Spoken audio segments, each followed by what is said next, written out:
Everyone, আসসালামু আলাইকুম। কেমন আছো সবাই? আই হোপ তোমরা সকলে ভালো আছো। তো আজ আমি বেরিয়েছি মাল বিক্রি করতে। আর বর্ষাকাল, এই তো জানোই আকাশের অবস্থা একদমই ভালো না।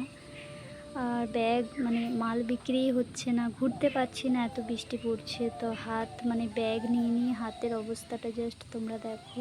এই যে দেখো আমার হাতের অবস্থা, এটা ডান হাত। আর এই যে ব্যাগটা দেখতে পাচ্ছ, এত বড় ব্যাগ, এর মধ্যে শুধু পিস আছে, সব রকমের চুড়িদার পিস। আর এই যে কসমেটিক্সের জিনিস, এই ব্যাগটা আছে, এটা কাঁধে থাকে।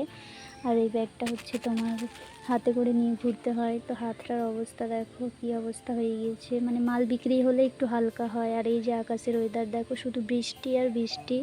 এবার তোমরাই বলো ঘুরে ঘুরে কিভাবে মাল বিক্রি করবো, আমার কাছে গাড়ি নাই, কিছু নাই।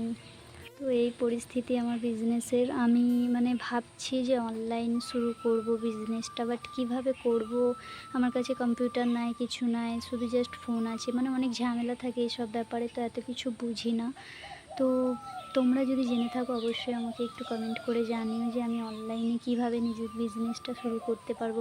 শাড়ি থেকে শুরু করে চুড়িদার, কসমেটিক্সের জিনিস সবই আমি বিক্রি করি। তো আমার একটু সুবিধা হবে, শুধু পাড়ায় ঘোরা বা বাড়িতে বসে থাকা এটাতে তো চলে না। আমার ছোট্ট একটা বাচ্চা আছে, তোমরা জানো আমি সিঙ্গেল মা। তো সেই হিসাবে তোমাদের কাছে রিকোয়েস্ট করলাম, প্লিজ প্লিজ যদি কেউ জেনে থাকো আমাকে একটু কমেন্টে জানিও যে আমি কি করলে আমার বিজনেসটা একটু বড় হবে। কিভাবে আমি মাল ডেলিভারি করতে পারবো অনলাইনের মাধ্যমে, সব কিছু একটু তোমরা আমাকে প্লিজ শেয়ার করো।